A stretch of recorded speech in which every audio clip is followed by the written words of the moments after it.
ang sinuhulan mudagan inigkita niya sa lubo nga nagpaingon na kanila kay dili man siya tinuod nga magbalantay ug dili usab siya tag-iya sa mga karnero.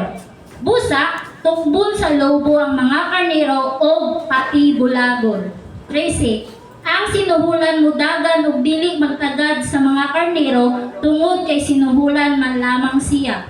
Sa 15 ug ay 14 ngadto sa 15 nag-ingon, ako mao ang maayong magbalantay sa mga karnero.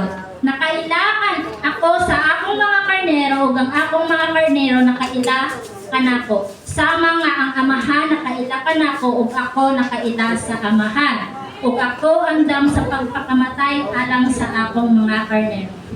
Amen. So, nag-aanakot ni siya og title na The True Leader. Mag-remix ako ha.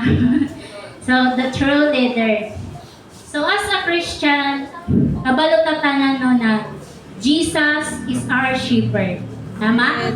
But kung ibutang nato ning into reality sa ato karong panahon, we all need a leader.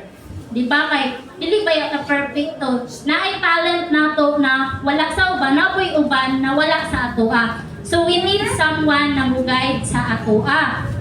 But kung ato una-unahon sa karon na panahon no, naay duha ka klase na leader. Ang isa, the one na willing to give everything, willing to sacrifice. Ang ikaduha, the one na naa sa posisyon tungod kay naa siya ay makuha. Diba? For example, sa ato panahon karon di na nato ilayo sa mga politiko.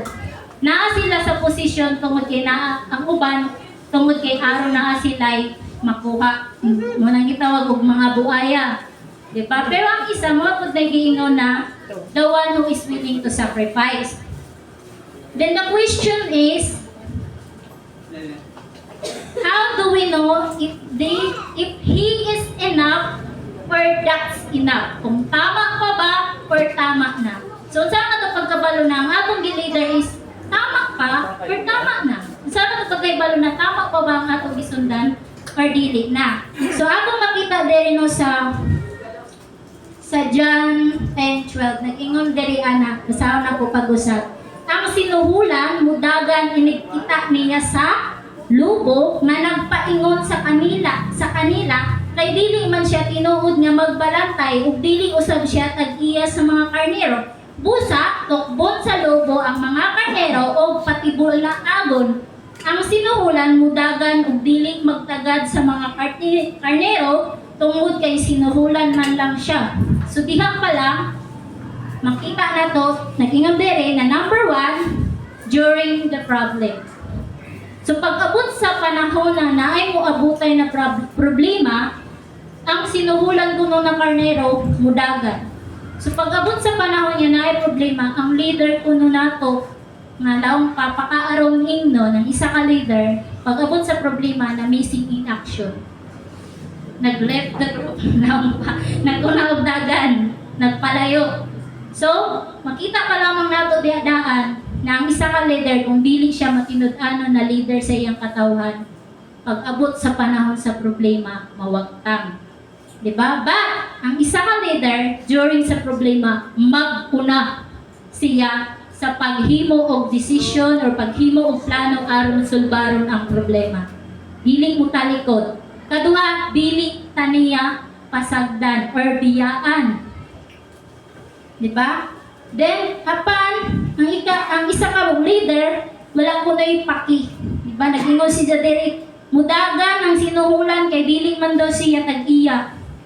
So in short, wala siya pakialam. Bahala mo diya magkapuliyang mo problema. Total, wala mo ko'y pakialam sa inyo ha. Ngayon sa naman, tungod kay naara siya, tungod kay nagpaka-leader na siya, tungod kay naa siya ay makuha. But the leader, the true leader is iyang panindigan ng iyang pagka-leader.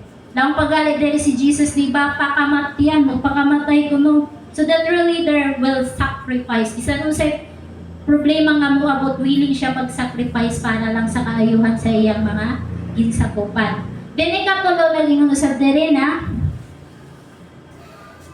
if makita nato na wala na unity kung magkaguliyang na. Kaya nag-ingon bitaw diri na pag-abot kuno sa lubok tukbon ang isa ug magkadibulaag na. So kung makita nato sa grupo nato na wa na tayo unity, nagkasinamot na kadiha, nagkagubot na, pasabot ang ato leader is dili matinud-anon, dili tinuod. Kaya ang tinuod na leader, bisan unsay problema nga moabot, himuon niyang tanan paagi aron magkahiusa ang tanan. Diba? Amen? Kaya kung ang isa ka leader, wala yun siya pakialam sa inyo, bahala, magkagubot mo diha, magkatambling-tambling, magkadagma-dagma mo, iyang pakialam. So diha na to makita kung unsa ang tinuod na leader o dili tinuod na leader. Then diha na to, that as a Christian, di ba? Dili ta mulantaw lang sa tao. Kay kung mulantaw ka sa tao, mga dagma jud ang tanan. Kung lantaw, for example, sa pagsimba usab na to, di na to kung musimba lang ka tungod kay ang imong barkada nagsimba diha, panahon sa mga temptation, may posibilidad na madala ka sa isa nimo ka barkada ngadto sa dili maayong binuhatan kay misimba ra man ka tungod sa barkada. Then ikaduha, kung musimba ka tungod sa usa ka tawo, for example, nisimba ra ko diri kay maradyaw ang pastor.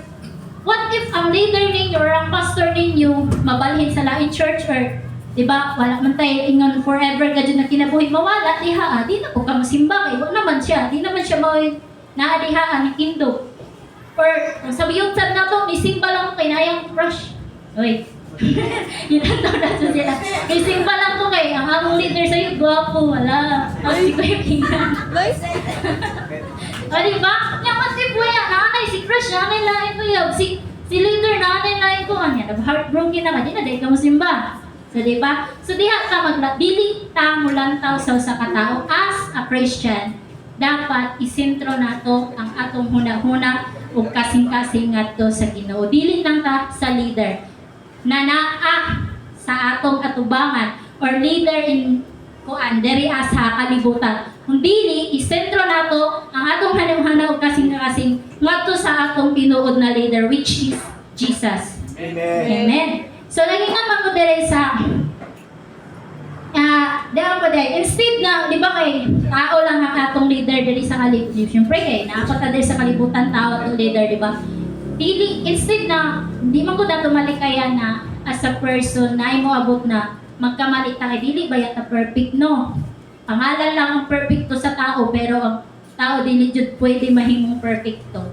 So instead na panahon na madaw ng ato leader, instead na masuko ka sa iya, instead na mo neglect na to siya or ato ng pasagdan, ato naman siyang i-pray na ma-overcome niya ng problema nga naabot sa iyang kinabuhi. I-pray nato siya ngadto sa Ginoo kay sa inana na paagi diha nato mapamatinud-an o basta mo na kita tinuod na Kristohanon. Amen ba? Amen. Amen. So nag-ingat man God sa John 4:23 that the true worshiper will worship the Father in spirit and in truth. So kita tanan ni dili lang mulantaw sa leader kung kinsay tinuod o dili, instead ilantaw nato sa atong kinabuhi na kita ni simba tungod kay simba kita sa Amahan, sa Espiritu ug sa kamatuoran.